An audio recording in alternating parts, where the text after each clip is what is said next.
We're doing here. This is an interview with Gunter A. Schoch, a landscape architect. It's in Winnipeg. The date is April 18th, 1994, and it's 10:25 in the morning. Good morning, Gunter. Good morning, Linda. How are you?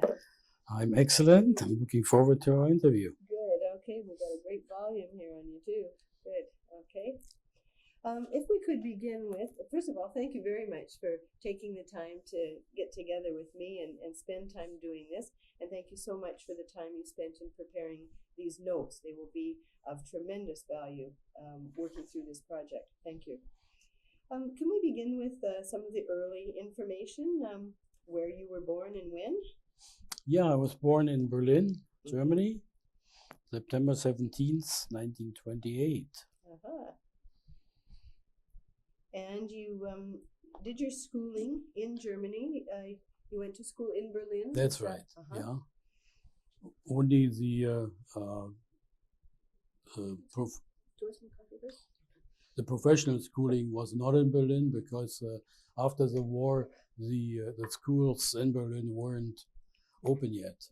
Because much was destroyed during the war, and it took a few years before everything was in normal conditions again. So I went to the more or less a central part of Germany.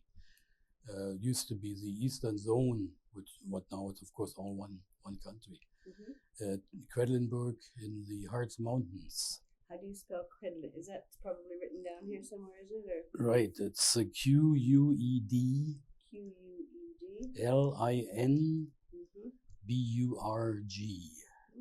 Okay. In the, where did you say? In the Harz Mountains. Yeah. Hartz? Just that. Harz. Oh, okay. Harz Mountains. Is that near Berlin? No, it's actually not. No, it's more in central part of Germany. Okay. And that was where you went to for university training or high school? Or? No, that was the Horticultural Landscape Architectural College. Oh, okay. And you were there for how long? For 4 semesters, which was about 2 years. Yeah. And what kind of training was that? What did you... Well, it was all aspects of horticultural landscape architecture, from the history of landscape architecture, the landscape construction techniques, the identification of plant material, physics, mathematics, so all aspects that were felt to be necessary for the profession. And was there then an apprenticing time after that you needed to do? No, interestingly enough, in Germany, it might still be today, but it certainly was then. You had to have an apprenticeship as gardener first before you were even accepted to the college. And that was right across Germany, the same thing. And it wasn't only in our profession, it was also in the architecture. You had to be a bricklayer first, or bricklayer apprentice, and a journeyman for a while before you would be accepted to school. So you had done some other prior apprenticeshiping then? Right, yeah. In was Berlin. That in the Martin Luther? No. No. That came later. Oh, okay. No, that was in Berlin. In my apprenticeship was actually in a greenhouse situation. So the growing of ornamental plants, and in those days vegetable plants, because it was still the food supply was still pretty difficult to Berlin. The blockade was on. I don't know if you heard about that. The airlift from the American airlift, and then the Russians blocked Berlin completely off. No. And the American put an airlift in, and every few minutes a plane came in and brought food and coal and whatever was needed. Everything had to be flown in. Wow. This was 48? So we're between 45 and 50? Yeah, right. Yeah, it was quite an exciting time. wouldn't quite know where your next meal was coming from, or That's right, yeah. Or it was very much rationed. was- Well, already yeah. from the war, you know, Mhm. and that continued for a few years after that. Mhm. And of course, what was brought in by air was all dry food, dry milk, you know. Potatoes were little cubes, dry cubes, you know, and everything that weighed as little as possible, you know. So then when you had, then you're saying in this apprenticeship program, then you would grow vegetables? Vegetables as well as plant, flowering plants, yeah. And then that was a 2-year period, apprenticeship. Well, it depended on your school education. If you had adequate school education, you could do the apprenticeship in 2 years. Otherwise, it took 3 years, you know. And then after that, I spent half a year as gardener journeyman in landscape construction.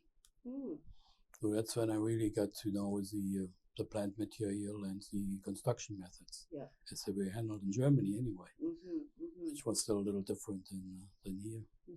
What could you tell me what those differences were? Well, for instance, one thing that surprised me when I came here was the sodding. You know, he didn't have sod. There wasn't any sod that could be cut and used. It was all seeded, you know. So it was the first time that I did some sodding here when I came to Canada, you know. You had only ever just put in grass seed rather than any, Yeah. So those definitely are the kinds of things that you learn. What sort of, then from there you went to school. What would be the design basis of your schooling? What was emphasized in that 2-year program in terms of design? Was that an important part of it, or? Yes, certainly it was. But it was in those days, the aesthetics were the primary aspect. Aesthetics, utility, harmony. You know, those were the things that were the primary aspects that were taught. The environment wasn't that big of a concern in those days. Would it have been urban or rural focus? Was there a distinction there, or parks, or regions, or all of it? Did you kind of? Yeah, it was general, all of it. I would say a little more leaning to residential design. As a result of the destruction from the war, do you think? Or? Yeah, and well, I guess that's what landscape architects primarily did in those days, you know. Although I must say that they were also involved. For instance, I recall during the Hitler regime, the tremendous number of highways that were built, the Autobahn, they were all properly landscaped right from the start. I mean, you never had the situation like here. When I came here, I noticed highways where you had steep cuts right next to the highway. You know, that was what never happened there. It was all graded way back to give the appearance of a natural landscape. You know, right adjacent to the highway. So landscape architects were involved already then in regional street highway landscape. Yeah, and you were saying a little while ago too that, and you've written down that when we think of landscape architecture in North America, we kind of go back to Frederick Law Olmsted and the 1850s as sort of the earliest, but landscape architecture in Europe has a much greater history. How do you see, what do you think landscape architecture was? And this may not be a fair question, and if you feel so, you don't have to say so, but what do you feel landscape architecture was in Europe that might have been different from what it is here in North America? Well, for one thing, due to its tradition, you know, which goes back 300 to 400 years before Olmsted, during the Renaissance, when landscape artists, as they were called, created amazing landscapes for the aristocracy, which eventually also was applied to the public green and the individual residential lot. So this, I think, instilled in the population a different view of, or a more favorable view of landscape architecture and better understanding of it at an early time, much earlier than it might happen here or has happened here. Mm-hmm. So the population saw landscape architecture as a necessity, and so consequently, the landscape architect doesn't have the identity crisis, as you might call it, as the North American landscape architect had and maybe still has to some extent. Mm-hmm. Mm-hmm.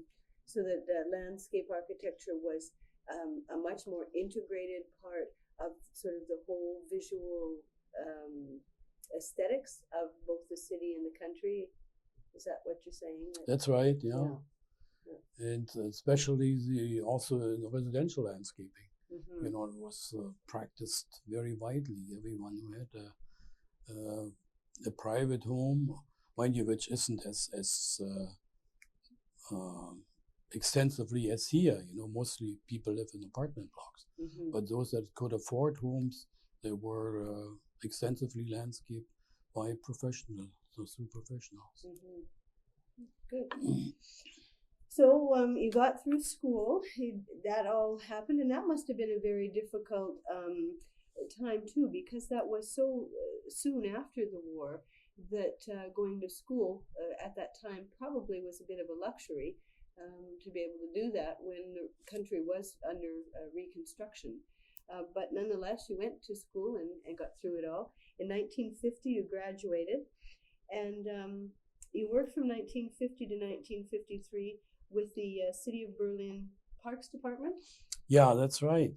And it was a very exciting time for me because it was just then when the city started to be redeveloped as far as landscape construction is concerned. The city was, as you know, to a large extent destroyed through the bombing. Mm-hmm.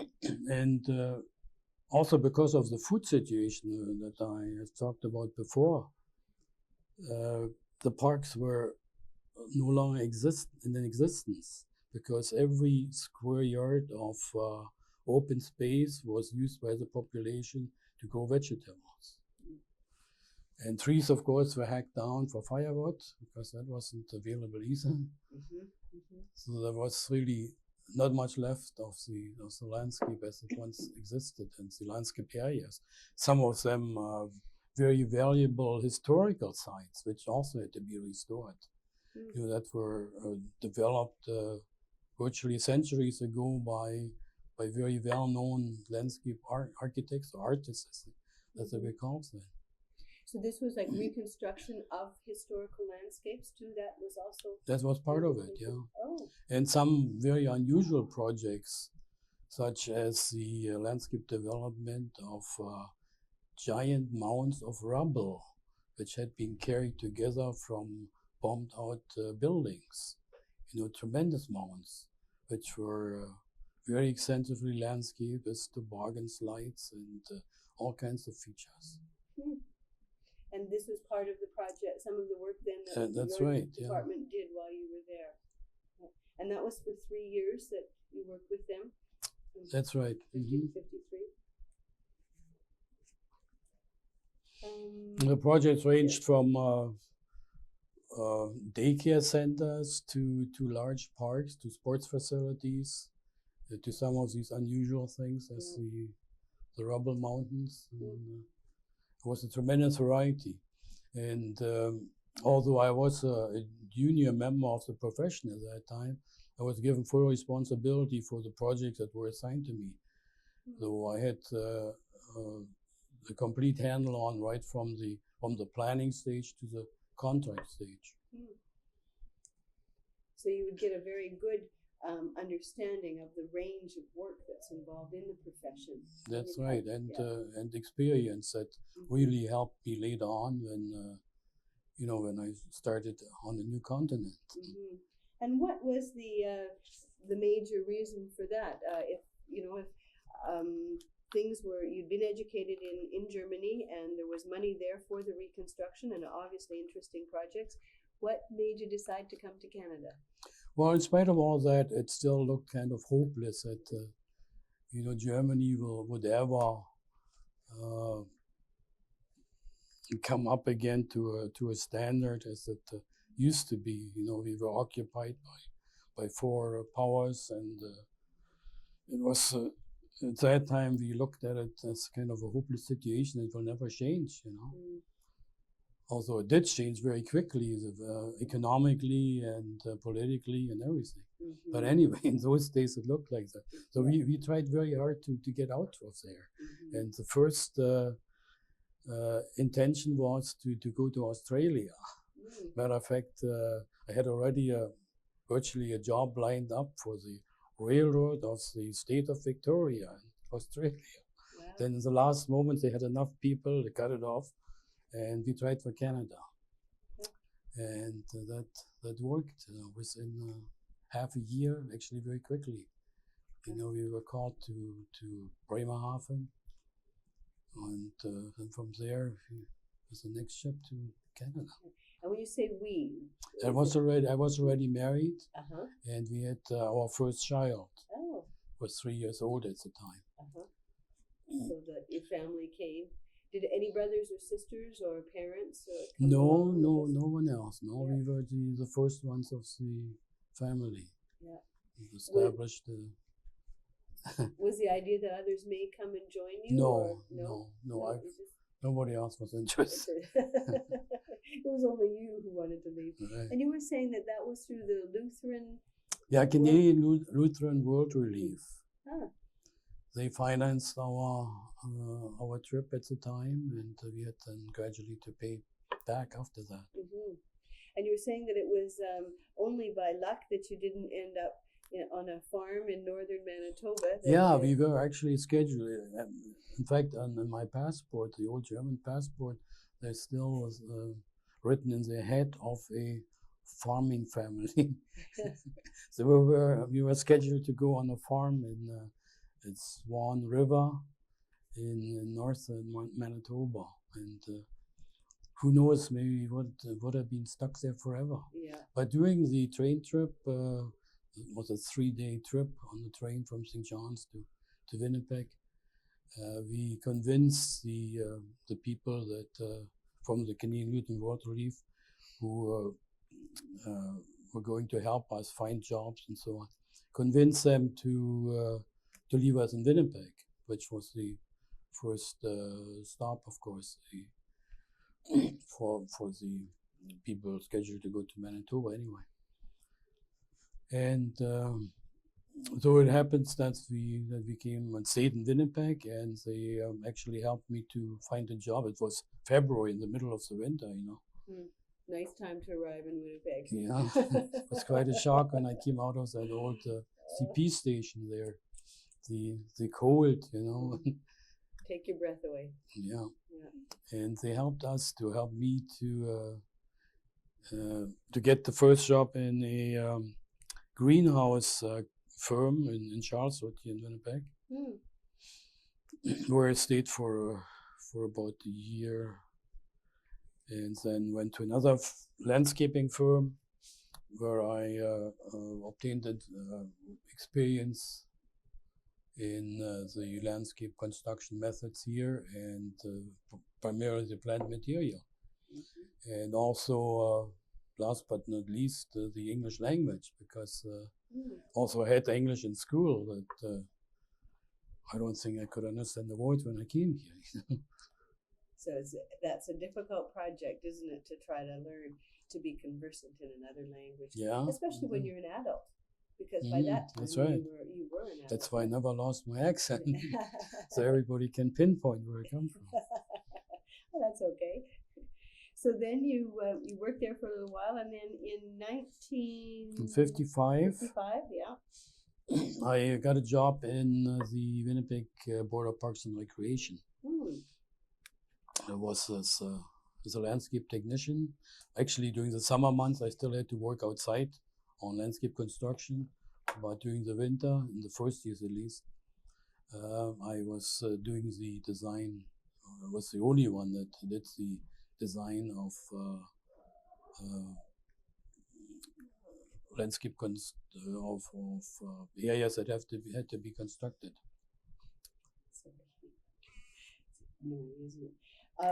In what areas of Winnipeg was that?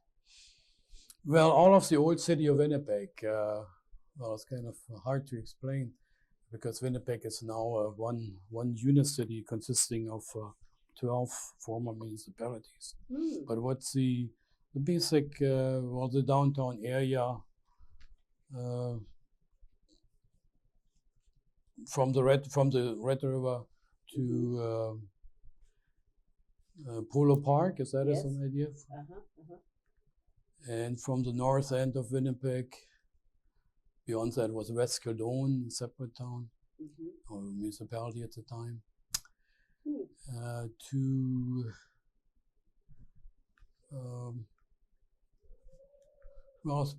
over the Assiniboine River. It was a fairly large area which involved the design for construction of landscaping for all types of facilities, such as neighborhood parks, community centers, sports facilities, and some of the larger parks too, Assiniboine Park. My big break came in 1962, when a new form of municipal government was created in Winnipeg and the Metropolitan Corporation of Greater Winnipeg was established. And I was fortunate enough in being appointed as the city landscape architect for that Parks Department. It actually was the Parks and Protection Division because it also included mosquito control and emergency measures. The Parks and Protection was the name of the division.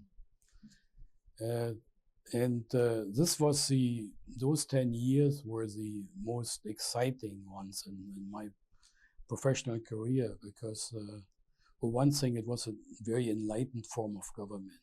The politicians as well as the administrators were extremely enlightened, which you don't find anymore today in any form of government. In the form as they treat the employees, it was appreciated what you did. You were encouraged to continue your education, and basically the whole climate, was just tremendous. And on top of that, the economic situation was good in the 60s, and funds were available.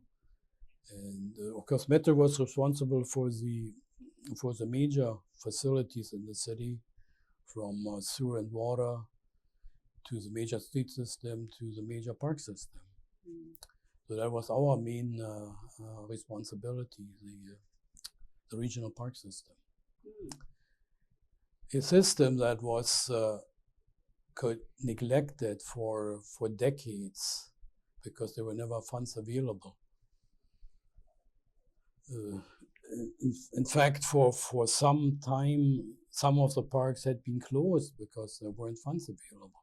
Like St. Vital Park was closed for some time. So there hadn't anything happened really since their establishment in the early part of the century, the larger parks.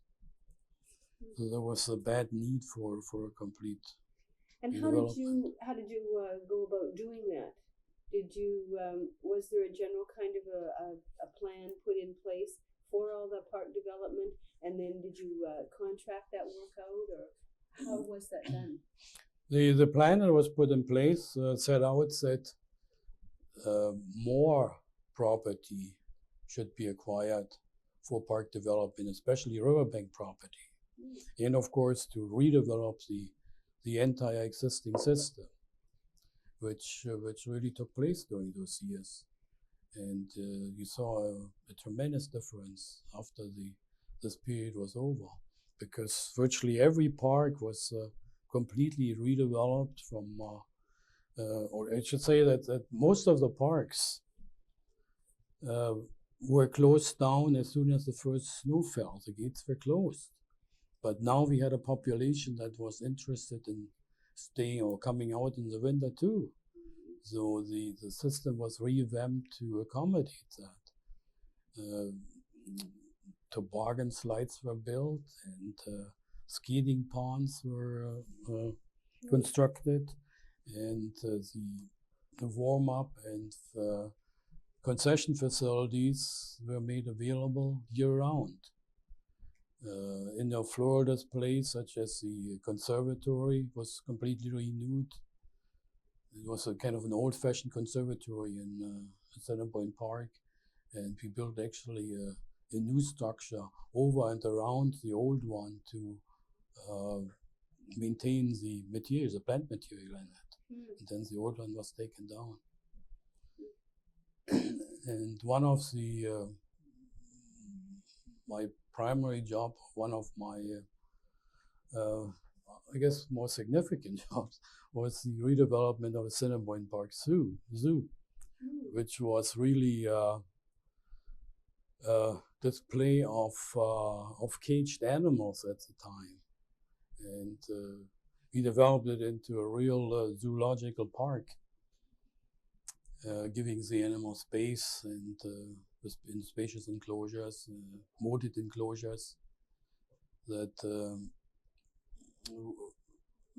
where the public was only separated from the animals by a little rail fence, and there were moats, dry moats, water moats, where you had direct view of the animals. There was nothing in between.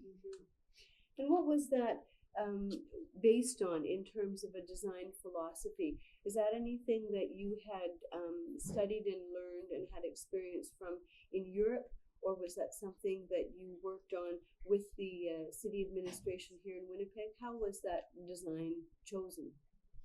Yeah, it was really a development in conjunction with the zoo director, who happened to be from Germany too at the time. So we made a great team in reconstructing the zoo. You know, he gave me the advice of what the animals needed, and I put in my ideas on the landscape construction. And was that? Do you think that there was sort of a German philosophical base? No, I think it was really an international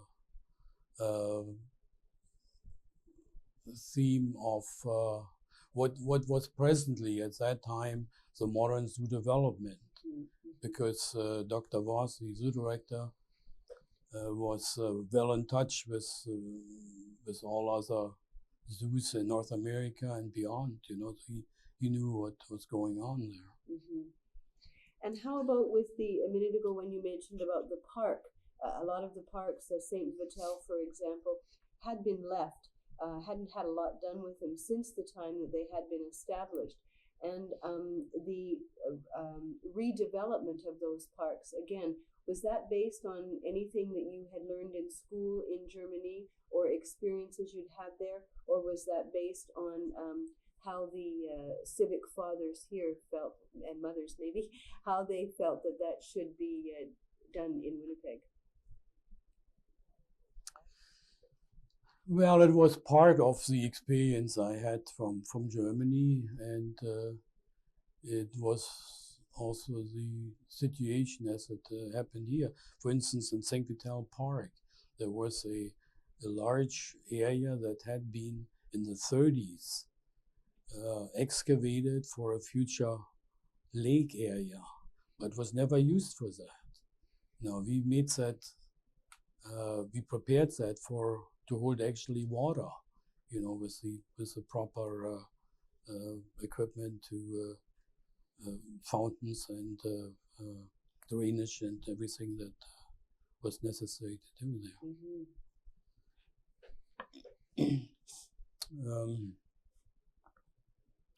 We developed planting areas for annuals and perennials, which weren't existing in the park anymore. And at one time, apparently, they were from old plants. So we used some of the old plants to reconstruct what had been designed by actually by George Champion, who was park superintendent for 27 years until 1934, so 20 years before I came, he retired. And he was a person with quite a bit of horticultural experience from England.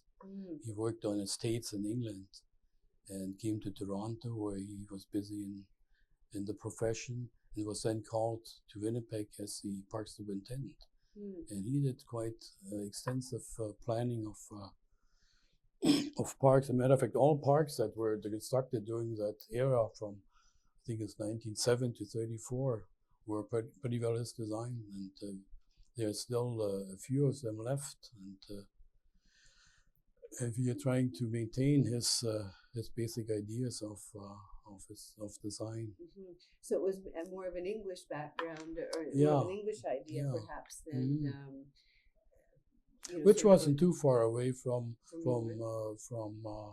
Olmsted, Yes. I mean, he went to England and was impressed too. I don't say he copied it, but I think he used it to some extent. Yes, and you mentioned too in your write up here about Frederick Todd, who had worked with the Olmsted brothers and his connection with Assiniboine Park, and also George Champion. So perhaps the sort of both of those ideas, both of those people had an influence. And had maybe constructed sort of the basic idea. That's right. Yeah. Well, Todd was only responsible for Assiniboine Park, which was a major thing at the time. I mean, alone the fact that Assiniboine Park was established in the beginning of the century, when it was far removed from the city, was a tremendous foresight of the city fathers of the time. They have to be given a great deal of credit for that. And that they called in a professional landscape architect, from another city, from Montreal, to do the design.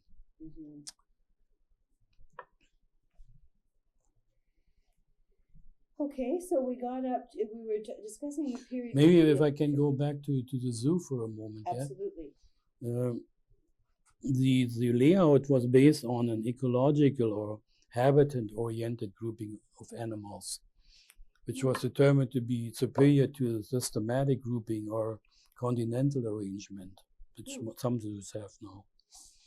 In order to best fulfill the zoo's educational role, the animals were displayed in their natural habitats, or these habitats were simulated at least in their basic qualities.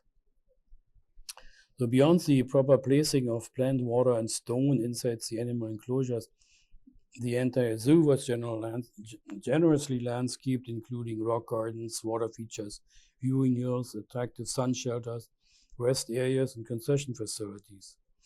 In my opinion, the most important aspect of modern zoo development is the quality of its layout, considering aesthetics, usability, and educational value from the visitor's point of view, health and contentment from the animal's point of view, as well as adequate serviceability from the operational point of view. And I think one of the key things there is the educational part of it, isn't it? We forget that zoos, a good proportion of their mandate is to educate the public about the animals, that they're not just there. Yes, that's not entertainment. It's very much education. And of course, the third aspect is preservation of species. Of the animals, that's right. And as you were saying, Dr. Voss was aware of these other approaches to zoo interpretation, or to the interpretation of the animals through a zoo in North America. So probably that educational component in the 60s was a real critical part of that. Yes, definitely. Very much so. Yeah.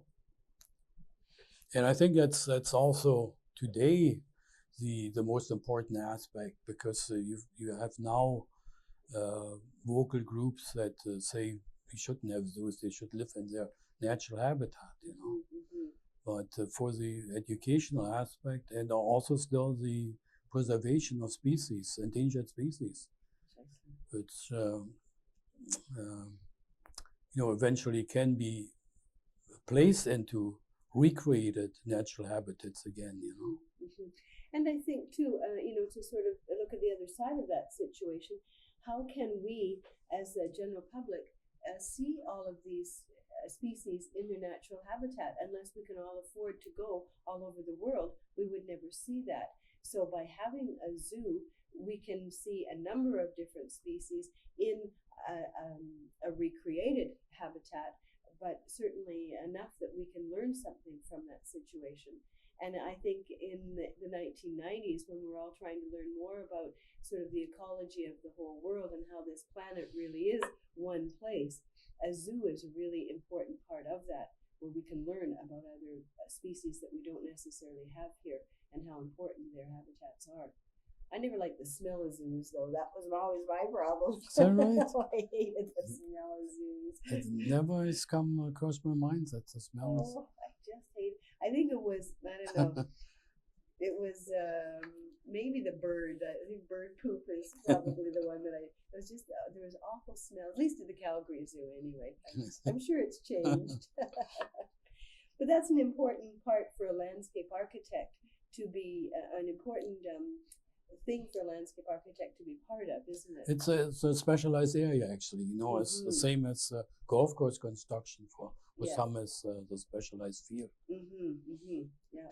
And actually, beyond this Cinnamon Park Zoo, through Dr. Voss, I also had the opportunity to work on plans for some other zoos, which he was involved with. I don't know if I remember now. Was it the Fresco? Or in the States anyway, it was Fresno, California. Yeah. Yeah, I think there is a large zoo there. Yeah. So I did some design for that through the zoo director. Yeah. Wasn't that good? You could have had a whole little field there. You could have, yeah. Are there the other zoos in Canada? Are they all municipally organized? Do you know if there's been like you were the city landscape architect for Winnipeg? Would there have been other city landscape architects? Were there any other city landscape architects in Canada?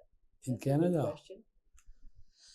Well, I guess there would be landscape architect employed by other cities, at least at one point in time. I don't know when they started. Probably earlier in the east, in Ontario and Quebec. But an actual position called the city landscape architect. That sounds pretty unique. Yeah, I don't know. I don't know if that was repeated anywhere else. Yeah. But it would have been through that city landscape architect that zoos within those municipalities would have been designed. Do you think Well, if it is a city zoo, I think there are private zoos or zoos that belong to foundations or special organizations. Probably the superintendent of the parks department in the early days did the zoos as well as the parks. Oh yeah, sure. Yeah. And George Champion, we mentioned earlier, wasn't particularly interested in the zoo. Yeah. He was very up to date in landscape architecture, what was going on, because he did a lot of traveling in the States. He went to all the conferences there, and he was very familiar with the movements that were going on, like the City Beautiful movement and the park movement and all these, So he was very familiar with it, but he wasn't interested in the zoo whatsoever. So he really didn't do anything for Cinnamon Park Zoo, which started almost at the very beginning of a Cinnamon Park's existence, in the first 10 years of the century, by just putting a collection of some deer in there, and some buffaloes they had first, and it gradually got larger. But it was pitiful where the animals were housed. For instance, the bears were in bear pits. There was a circular hole in the ground with a cast iron fence around it, all concreted out the bottom and the sides, and there were two grizzly bears sitting in there. Yeah. And the people were throwing garbage down. Garbage at them. Yeah. Oh. So a lot of that had to change, didn't it? That's right, yeah. And that would have, a lot of that change then was through the foresight of Dr. Voss, through his work. And then your work with him on making the habitat livable. Right. Yeah. And then Kildonan Park, the pavilion there, that was another project that you... Yeah, I just mentioned that as a second particular project. I mean, there were numerous projects, but those come to mind, and I think you got special recognition too at that time. You know, when they were developed.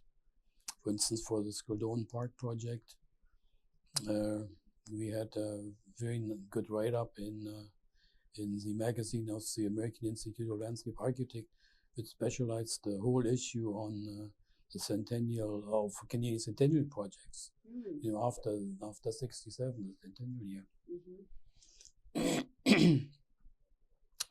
There was a new pavilion constructed in Kildonan Park. The old one was already went through a flood in the 1950s. It was about halfway up flooded and became completely unsuitable for the purpose. So an interesting structure was built, which was really I think it was completed in 1966. When you approach the pavilion from the front, it appears as a one-story building, emphasizing the horizontal roof line in a strong contrast to the colonnade of unusually large trees. The Kildonan Park is one location where the largest trees are in the surrounding area here. And right near the edge of the Red River? It's yes, it's on the Red River, right? And the pavilion was constructed on a creek bank, and the lower story only became visible if you looked at it from the rear of the building. The upper story had the comforts of dining room and coffee shop combined with a combined seating capacity of about 120. The double-sided fireplace in that area, and almost entirely encircling balcony around the building were the features on this floor, while the lower level was mainly intended as a warm-up and a changing room for skaters. Therefore, the major task of the landscape architect was to create a suitable skating pond behind the building. And but were you able to do that? I think so. Right. But it has to be also an area that was attractive during the summer months. The stone and water were chosen as the primary elements, placed in a valley setting of native trees and shrubs, and flat rocks of limestone, green-colored limestone, which were quarried near Winnipeg. Were employed for the construction of the pond edge rockery, retaining walls, steps, and patio areas. Arranged in sweeping lines merging gently into each other, they provide unity and rhythm throughout the different sections of the project. An expanse of still water was created, serving as a flexion basin for the modern building structure, to provide a unique sense of space and, again, unity. Is that reflection pond, was that the skating rink in the winter? That's right, yeah. Oh, good. That's how it worked. And the calm surface of the pond was accentuated by two small spraying jets and a few patches of water lilies, adding to the cheerfulness of the entire scene. When you mentioned about the edge, the rockery, the cream-colored limestone, was that used sort of was that a material that was used in a lot of different areas in the park then, or just around the pavilion? It was used in different areas as well. For instance, we have a witch's cottage. Oh, really? You know the German, the Grimm brothers story of Hansel and Gretel? Yes, the brothers Grimm, and they certainly Yeah. were grim. Yes, Right. they were very grim. But these were the kind of fairy tales we got told in childhood, you know. Yes, but sorry. Anyway, that was Hansel and Gretel, and they came to the witch, you know, and the witch's cottage was rebuilt in Kildone Park and out of limestone, you know. It was actually a present of the German population of Winnipeg to Canada as the centennial, during the centennial celebration. So that was one limestone structure anyway. My goodness. But that limestone is widely used for landscape purposes here because it's available, you know, just north of the city. This is not Tyndallstone. This is Tyndallstone also. Oh, Tyndallstone is used for paving purposes. But the other type of limestone with more rough surfaces, all around rough surfaces. And where does it come from? Tyndall, Manitoba, or what's the other one? Can't remember the name now. But just north of the city is a big quarry. The Tyndallstone is at least on one side cut very smooth, so that can be used for buildings too, for surfaces of surfacing of buildings, sides of buildings, and landscaping is used for paving purposes. Oh, I should mention that this is actually the only project at Kildone Park Pavilion that I have done without design, and that's a very interesting way to do it. You know, if you have the opportunity, where you actually are on the site and direct the placing of every stone and every tree. So I had the opportunity to do that there. Right on the site, the decisions were made how to place the material. And why was it done that way rather than from a design? It was a rather difficult project because it was in a creek bed, in an old creek bed. Yeah. Okay, go ahead. Yeah, the creek had to be cut off, and it depended a great deal on the ground conditions. You know, where we could go with a pond and the edging and the rockery. So it was difficult in pre-designing it without going into a great deal of soil tests and everything else. So, well, I just had the time to do it on the site, so it was handled that way. You know, so I think it turned out very well, as you can see from some of the pictures in the magazine. Yeah. Good. Well, let's just stop there for a second. Okay. We'll continue. So we did Kildone Park, and we got all that taken care of. We're in about 72? Yeah, that was about the end of my personal involvement in planning and design, because the reason really was that by 1972, Winnipeg's form of government changed again when all the 13 former cities, towns, and municipalities were amalgamated as a new city of Winnipeg as it exists today.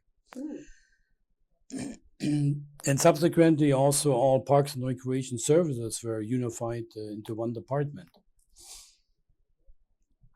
So at that time, I ended up with a management position as the manager of planning and resources, and later on in 1980 as director of planning and development for the until my retirement in 1989.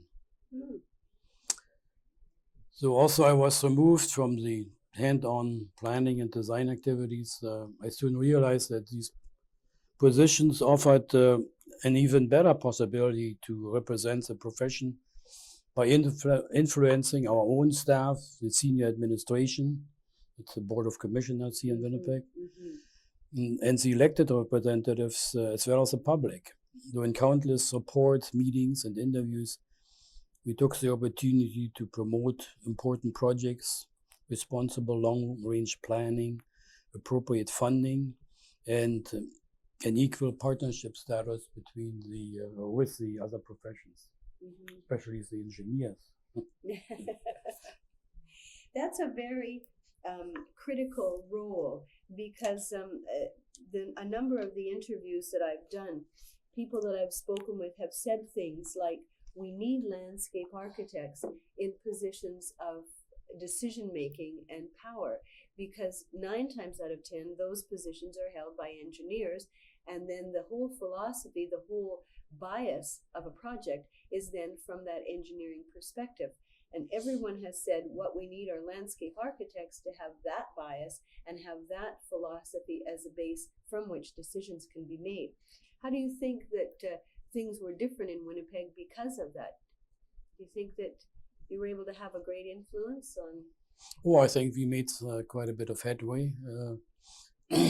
I think also important was the fact that we at that time got a department head that actually it was an engineer, interestingly enough, but a very enlightened one. A very sensitive, enlightened person who had, of course, himself a great influence with the other engineers in the city system, and who really promoted parks and landscaping. So together with that, I think we had made quite an impact in furthering the profession and general the importance of parks and recreation in compared to the other services in the city, because usually in previous times we were always the last to get adequate budgets. Street system, sewer system, water, and so on were the important things. And we came as the last ones to get any appropriate funds. So your position during that time then, what do you consider were some of the contributions that you made? Well, I had to direct the planning of the projects that went on at the time, which were quite a number of large projects, new parks that hadn't been developed before, like Maple Grove master plan, Kings Park master plan,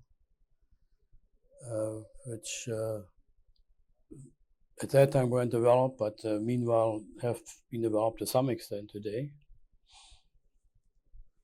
And then I think primarily the possibility of talking to the politicians, because we had to go to the meetings of the standing committee on parks and recreation, parks protection and recreation, because they also included the police department. The committee looked after, or still looking after, the police department as well. So we had the opportunity to attend every meeting of them, and we were asked questions, and we had to present our views. We had to present a budget and had to fight for every project and every penny in there, So you had the opportunity to get your ideas across, and even to convince the politicians of the importance of certain projects and certain things that we were going to undertake. Were you able to influence the politicians and the decision makers a lot about the whole necessity of landscape architecture? Well, I think the necessity, they were already convinced of that, because as soon as election time comes along, get this park ready for me, I need that for show, I mean, they're very well aware that these are really the show windows for them to present to the population. That's what re-elects them again, So only the times in between the elections where they kind of drift off a bit again, and you have to remind them. In your position at this time, were you able to give contracts to landscape architects? Were you able to make sure that a landscape architect was involved in a project, whereas if it had been an engineer in your position, they might not have been involved? Yeah, very much so. we were responsible for giving out all the, or arranging the awarding of contracts for all consultants. Of course, some of them had to be done by engineering firms, parking lots and structures. But wherever possible, we certainly awarded it to landscape architect. It was pretty well up to us to handle that, and it's still today, to my predecessors. Your postdecessor? Yeah, whoever came after you. Yeah. That's a word for it. I can't remember. Yes. So it's. Who is that now? Who is in your previous job? I have that in under people that I have kind of keep my hands on. Okay. As someone that looked at me as a mentor. It's Bruce Richards, actually. Not the same position. He didn't become director after me. They pulled somebody else into that. Somebody from the recreation field who has no planning background whatsoever. Oh dear. Just because the general manager at the time had a recreation background, and it was one of the old boys club, from, I think he came from Saskatoon. And he was pulled in there, and I don't know if he's still there. It's in his last days because they're cutting more and more down. And I think they see the light, Yeah. And Bruce Richards was the one I had recommended, and he has been with me for 20 years. He came directly from university at the time when he started, and he turned out right away as an excellent landscape architect and a great administrator. And he's the one that gives the firms their contracts today. They're very aware of Bruce. Yeah. Okay, well, maybe we can move into. Is there anything else you'd like to add on that period? No, I think we pretty well covered that. Okay, the history of the profession, the mentors. You were saying, I think that. Your comment is very interesting, is when you're the only representative, it's hard to find role models, and I'm sure that's very true. Role models in the profession, yes, because there isn't really. Yeah, but there were people who did influence you. Could you tell me about them? Yeah, I think they were the closest to the profession as you can get them. There were actually two people since I came to Canada. The first one was the one that hired me for the public parks board in 1955. A man by the name of Chris Pleidrup, originally from Denmark. He was the horticulturist at the time, and he became my immediate superior and provided me with guidance and assistance wherever possible. And because he came from Europe, he could place himself in my position as a newcomer to Canada. And he willingly passed on his knowledge, particularly of locally hard plant material, budget preparations, and contract management. You ask in your outlines, did he have particularly a Canadian perspective? Well, I believe that he had successfully applied his European training and experience to Canadian, or more specifically to Manitoba conditions. And then in 1962, when the Metro Corporation came along, my mentor and supporter for the next 20 years became Martin Benham, a very colorful and outspoken character. Martin was a native Winnipegger, but of Norwegian stock, with a degree in forestry from the University of New Brunswick. He worked first for several years with the Manitoba Forest Service, where he acquired an intimate knowledge of every part of the province, or as he said, of every square foot of the province. And he came then as a deputy director to the Winnipeg Parks and Recreation Department. He was a man with high standards of honesty and integrity, and he always spoke his mind regardless of the consequences. Now, having been aware of the role and importance of landscape architecture. It was Martin Benham who initiated the establishment of my position as a city landscape architect.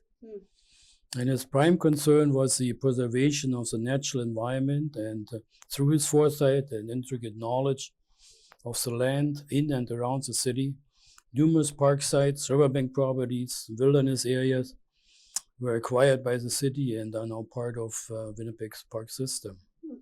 During the later years, we served side by side, each as director of a division in the department. And away from the office, Martin served for many years as honorary consul of Norway. Yeah. Was the provinces, I think. Yes, yeah. Well, it certainly does take other people who care to help have things happen, doesn't it? And that's what that sounds like right. there. Yeah. Because he cared, because he had the position and the knowledge, then he was able to make other things happen. And for instance, the city landscape architect. And right. Well, unfortunately he passed away about 2 years ago. He was only 5 years older than I am. But he had cancer and it went very quickly. Both are gone because Blythe was quite a bit older and he passed away some years ago. Well, maybe we could move on. I want to ask you about the, well, we'll do it under the AILA, maybe under the comparison between Canada and the United States. Does that sound okay? Or would you like to talk about that here? I think see, Canada, yes. Yeah, because here you've got, it's in this next section. Let's maybe do that, how you've got it here. Your contributions and philosophies. What do you feel your contributions have been to the profession in Canada? No, as practicing landscape architect, you can hardly claim to have made contributions to the profession in Canada as a whole, since my work was almost exclusively concentrated in one city. But here in Winnipeg, I believe I have made some impact in the planning and development of a model park system where urban open space performs productive and environmental functions in addition to its traditional recreational purposes.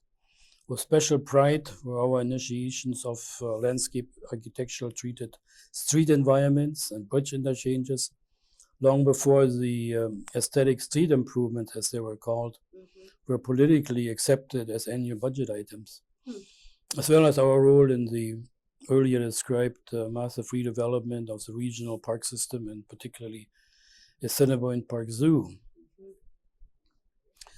I think that in the early years of my career, the landscape architect's work was judged by the utility and aesthetic beauty found in his three-dimensional compositions. Today, of course, the landscape architect must take into account the economics, social concerns, and political values that are influenced by the design solution. In other words, our design solution had to become much more comprehensive in scope. They are no longer simply artistic expressions. They must now be stated strategies of physical form that serve a diverse clientele and a multitude of purposes. In addition, we have learned to bring environmental values into the design process, which means giving form not only to landscape structure, but to landscape function or ecosystem function as well. We have also learned that the valid design solutions are not static. They must be maintained by management plans that integrate human forces and ecosystem forces to form operational systems. Now, as far as contributions go, I also like to mention one other one. That beyond the professional work, I think we have taken every opportunity in organizing and improving the profession in Canada during the past 30 years. In fact, as peculiar as it may sound, a number of us have been instrumental in making the CSLE accessible to all landscape architects. It may be little known today, but there was a time in the 1950s when the CSLE was a pretty exclusive club in Upper Canada that really didn't want any part of us, especially those of us with a slightly different educational background from Europe.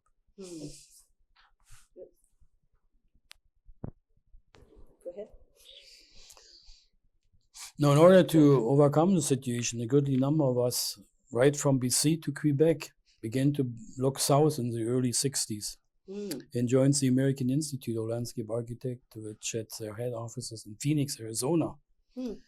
And in this organization, we participated very actively. Some of us became presidents and vice presidents. Once I remember, Alex Bodrevics was I think for 2 terms, president of the association. I myself was director for the Canadian provinces at one time, the secretary and vice president. How much of the United States was represented by AILA? Just a portion of it? Or well, AILA was a Pan-American organization. It was not only the United States. It included Canada, Mexico, and a number of other South American countries that were members of the association. And the Americans that were members, was it every state in the Union? Or not necessarily, no. It was started in California. And then during the 60s, it spread quite a bit through, I don't think all states, but even to the east. You know, we had members from everywhere, including Hawaii, quite a few from Hawaii. Right. Yeah. And was ASLA operational at the same time? Oh, yeah. Very much so. Oh, I see. Of course, it was a thorn in the eye of ASLA, you know. And there were no negotiations going on for many years to join the two together, you know. But they never came up with the right offers for us. You know, we wanted that all members be accepted as full members of ASLA, that all fellows become fellows of ASLA. And well, anyway, eventually it happened in 1982. They actually amalgamated as one organization, and the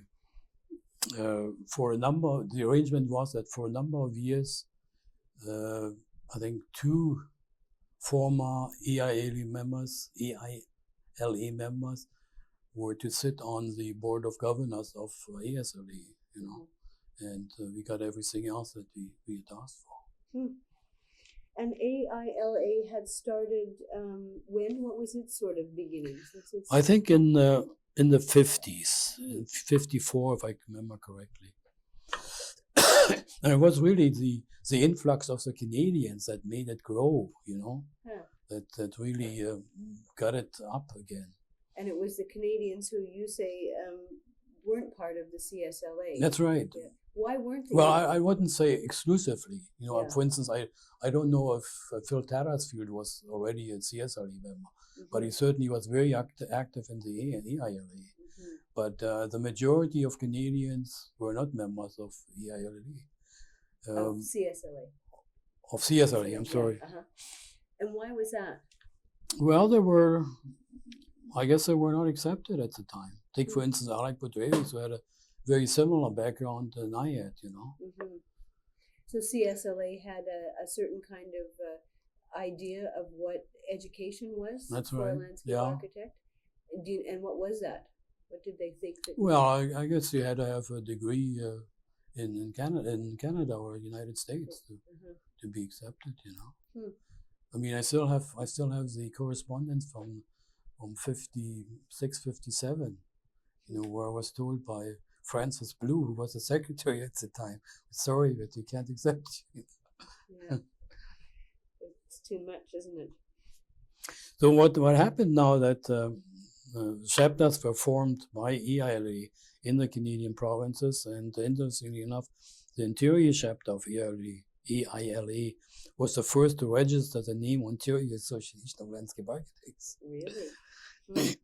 Now, of course, now we could no longer be ignored by the CSLA, and an amiable solution was found eventually by allowing the creation of provincial associations in Canada, whose members were also admitted as members of CSLA. And as I said, in the States, the two joined in 82, and peace was restored on both sides of the border. And I think if you interview Alex Bodrevics, he can tell you much more about it, because well, he was the one that registered the name, Ontario Society of Landscape, Ontario Association. Isn't it interesting? And he was sitting on the board of governors of ASLEs and after the amalgamation too. But it was because CSLA developed the component associations then that this was all able to work. Yeah. So that was a critical undertaking for CSLA.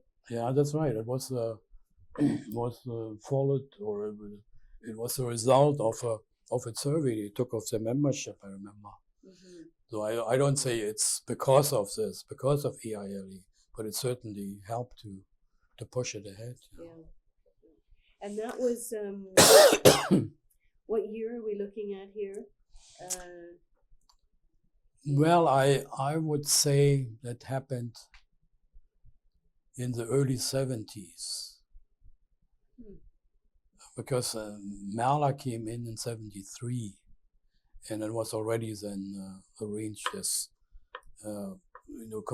provincial components. So either the late 60s or the early 70s. And was Merla one of the early components then? No, we were not, no. We were the last spike, as Clive Justice put it. The last spike to form a thin band of landscape architects from sea to sea. That sounds like Clive. He was president at the time. Yeah. No, he had a very instrumental role because he was connected with CSLA, I think, as well as with AILA. Was he? Clive, yeah. Clive, I can't. Because he had I don't recall if he was in AILA. Excuse me. Well, he had a degree from Oregon, and apparently that was acceptable to CSLA. And so he was able to make that connection with CSLA, but still be AILA. Maybe he was ESLA. I don't know. Or did he mention? I think he said AILA. I see. Yeah. Phil certainly did. Phil Tattersfield. Oh yeah, Phil was very, very active in it. And others, well, the partner of Clive, Webb, was I think a Webb. And Broderson, he's passed away, meanwhile, a fellow of CSLA. Number of from British Columbia were members. Because I think they felt even less part of Canada than somebody even here from Winnipeg would, because I think the Rocky Mountains seem to really divide British Columbia. I found that out when I was out there, how much they feel how much more connected they feel with the northwestern states than they do with the rest of Canada. Yeah, I bet. And then with the CSLA not recognizing them, then that makes that kind of north-south connection even stronger. And we also had people that were CSLA members. For instance, Louis Brown from Quebec. He was quite active in AILA. Yeah. That's odd that there would be sort of a necessity for 2 or 3 organizations, but it's just that the rules for each of them were different, I guess. So, Well, the AILA was more open-minded because when it was, I think the reason that it was created in the 50s was that landscape architects did landscape construction to some extent. And those, of course, were not accepted by ASLA. I'm starting to lose my voice. So I think that was the reason for the creation of AILA, to accommodate these people. They were still landscape architects, but they did also business in landscape construction, which eventually petered out, and they became sole landscape architects. So then there became a greater division between design and construction. Is that right? Is that what sort of happened as time progressed? Landscape architects initially had done design and construction. Yeah, right. Then they became the designers, and then we had landscape contractors that did the construction. That's right, yeah. I think that happened early already in the east of the United States, I think most landscape architects started out with both, with construction and design. But they were purified earlier than the West Coast, I guess. Yeah. And then you worked with Merla. You've done a lot with them, and currently you're the executive director for Merla, and have been since 1989. Is that? That's right. When I retired, I took it on. Yeah. But I'm probably the only one that was involved in Mala from the start continuously. I was pretty well on every executive elected to the executive, with the exception of one term, I think, for 2 years. But otherwise, I was always on the executive of Mala, and then from '89 on as executive director. And that's basically a volunteer job that you with a small one, which pays about $1 an hour or something. Yeah, that's right. The time I spent. I'm sure that it does. You give an awful lot of time. And recently, Mala has established a bursary. Is it in your honor? Yes, in the beginning of this year, they decided to establish a Gunter Schoch bursary fund, and it was my suggestion then to put it as under the auspices of the Landscape Architecture Canada Foundation for a special purpose, and you will be interested to know it is for research of the profession. Oh, good. Although it won't do you much good, because it will be some time before enough money is in there to make grants. But it is particularly for the purpose of researching the history and practitioners in the field. Good for you.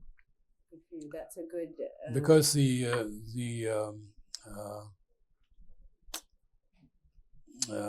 policy of the foundation is actually not covering that. I'm surprised that you got a grant, because it's not really covered under this. That's right. I read the outline very carefully, and I said, this isn't covered here. And also this bursary will also be for the review of the profession from time to time. I think the last one was done in '87 by Moira? Yeah, right. The status of the profession and where it's going. And I think that should be done every 5 or 10 years at least. Yeah. That was something that Gary Hilderman and I were talking about the other day, is how can the universities be teaching what's needed unless there's a dialogue with the profession. So the profession really does need to look at where it is and where it's going, and be able to be in touch with places like universities, so that kind of thing can keep happening, so that the communication will be there, so that the profession can respond to current needs. Right, yeah. Well, we have a pretty good relationship here, of course, with the university, since virtually all professors are members of the association. That helps. And we have a special committee that consists of the president and vice president that meets fairly regularly with the head of the department to discuss mutual concerns and ideas. And you have been a mentor to other landscape architects? Well, I mentioned it earlier. It's excuse me. Although there were a number of quite a few young landscape architects that went through the department, but usually just during the summer months when they were not in the university. And I remember one of them was Gary Hilderman in the early years before he started his own business. But these were just brief encounters, you might say. But there was one person who endured my presence for almost 20 years. And as I mentioned, there was Bruce Richards, who came to my division fresh from the university with lots of ideals, as the young professionals have, which I had to calm down a little bit. That's great, Bruce, but we got money to deal with here. And he turned out to be an excellent landscape architect and also a irreplaceable administrator. Today is manager of planning and design and responsible for all landscape architectural and planning matters in the department, and including the engagement of all consultants. So the professional firms in the city are very much aware of Bruce, Mm-hmm. because Yeah. he decides if they get the job or not.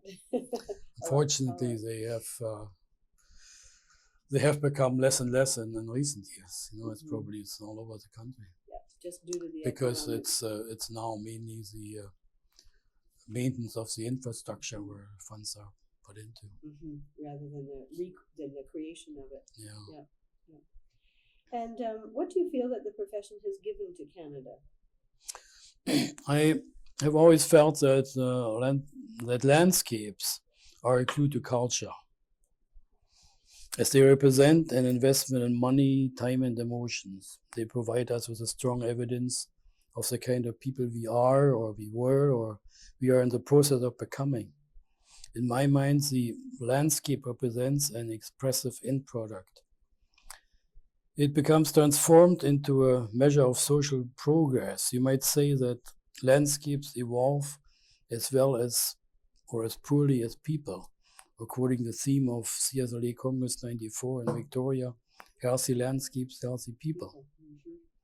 So with this concept in mind, I believe that our profession has made enormous strides during the century through its creations, has identified to the nation and the world the status of our social progress and the kind of people Canadians are.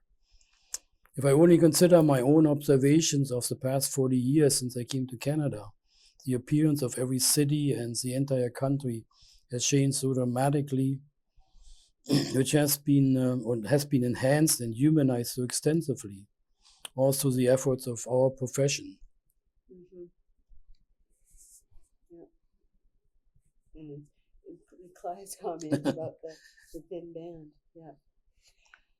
And I'm sure that you can see that too, because when you came to Canada, this was a different country to you. This is not a place where you were born and raised and you would be very accepting of things. You would have seen it through different eyes than most of us do. And you would also be able to, I think, therefore, see the changes more clearly too. Yeah, for instance, when I came to Winnipeg, I mean, it was to me like an utter urban wasteland, you know. Mm-hmm. With virtually nothing that was appealing to the eye or the senses for that matter. Mm-hmm. Also, there were a number of playgrounds and parks, and even some well-designed regional parks, as you mentioned before, you know. Yeah. But due to the lack of funding, everything was in a deteriorated position. Mm-hmm. Mm-hmm. So there certainly have been. And what do you think that how would you compare the profession in Canada and in the United States?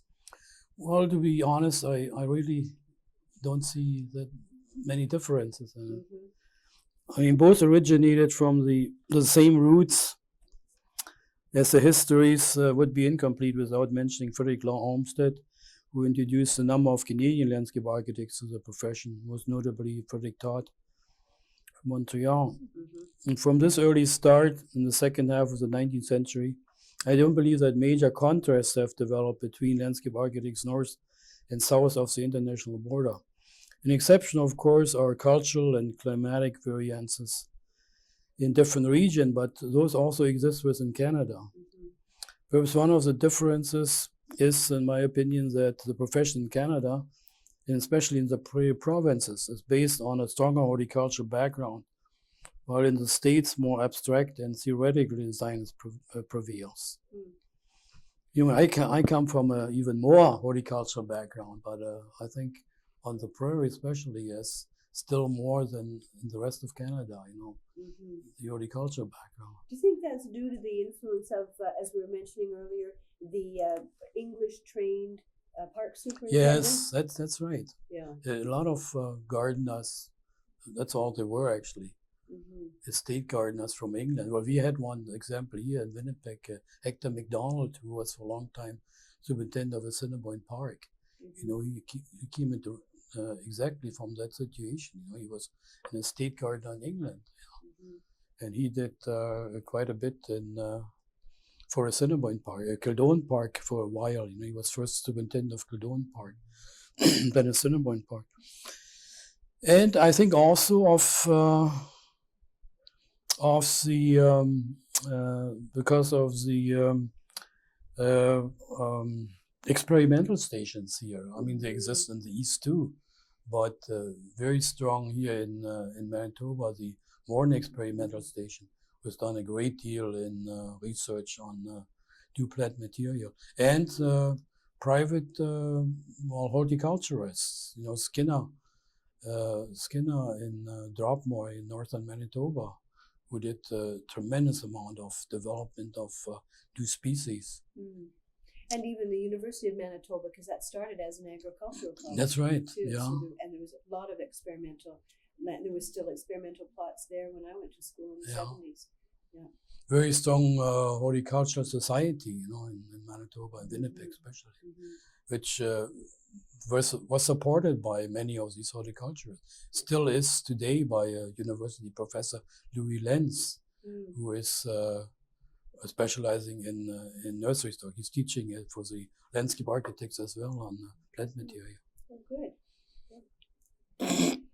And you were saying too that that you feel that we don't promote ourselves as well. Yeah, I think that's certainly one difference that could be mentioned. Yeah. Well, and certainly one of the reasons this project is being done is because I wanted to read about landscape architecture in Canada and found that there was nothing. Exactly. That's what Charlie Thompson told me when I called him the other day. You know, if you want to know anything about the States, anything particular about landscape architecture or landscape architectural subject in the States, you just look up the books they published there, you know. Yeah. And it's very little here that has happened. Yeah. I mean, it's our fault, probably.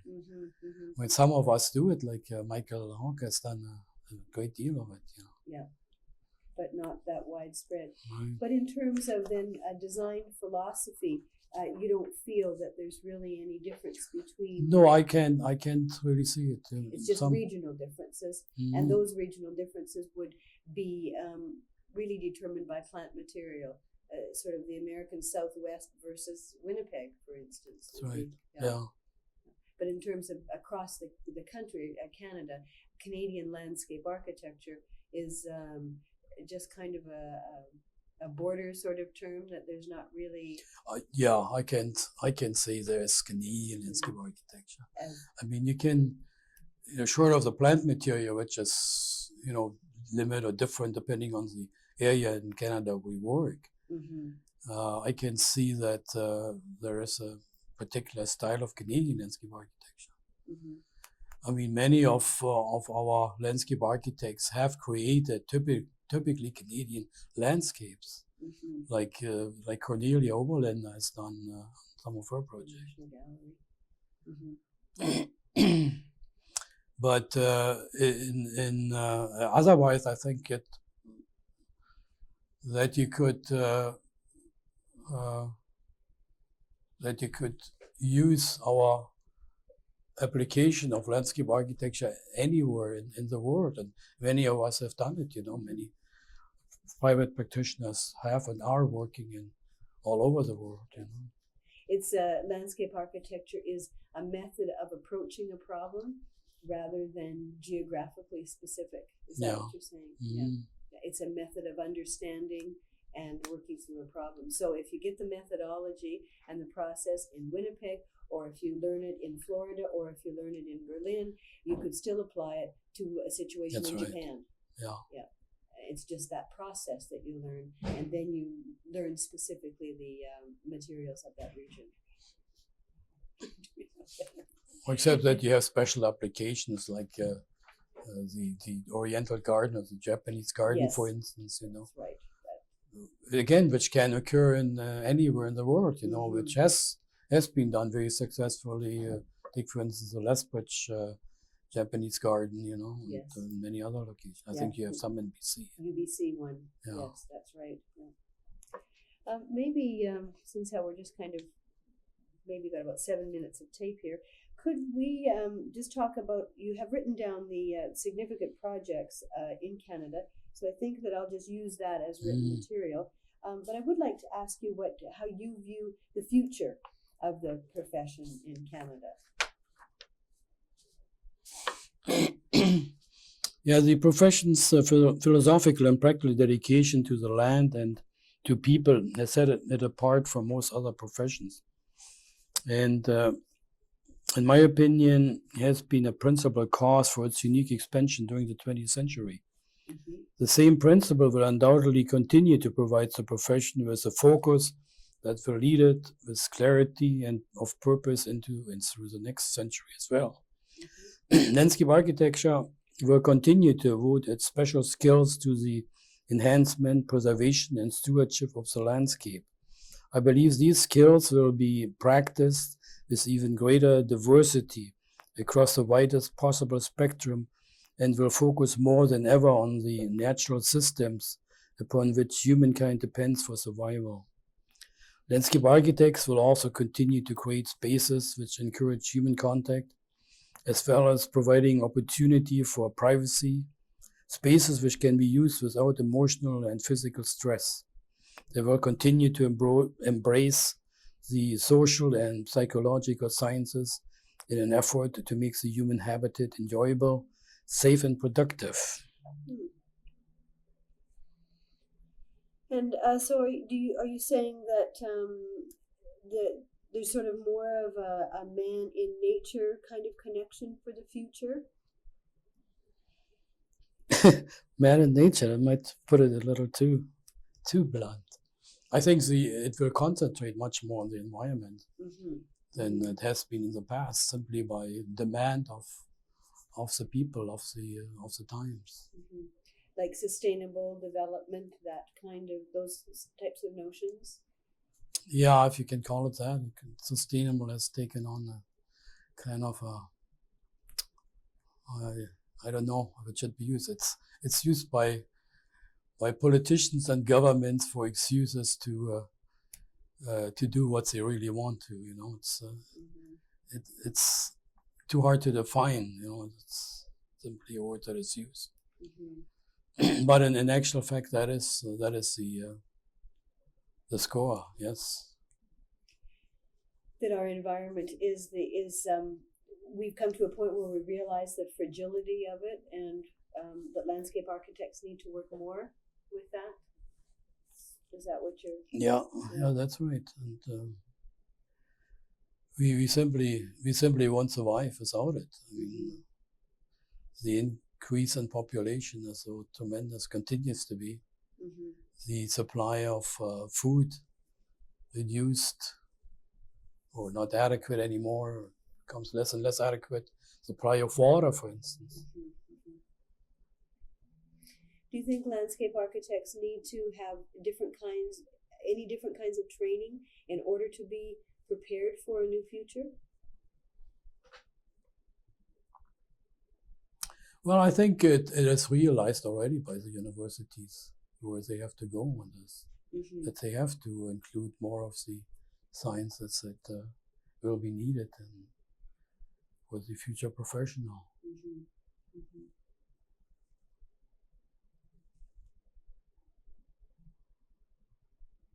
Things that are currently sort of beyond the bounds of landscape architecture, then? When you say the sciences, what does that mean? More sort of understanding of hydrology, for instance, or? Well, the social sciences, as well as the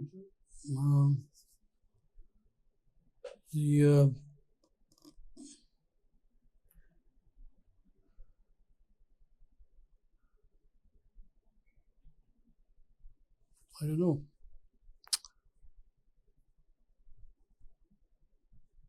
Psychology. Yeah. To understand people better, then, in terms of working with them in the environment.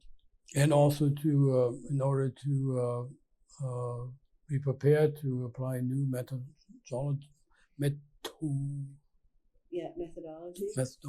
Yeah. They would have to have more education in other areas.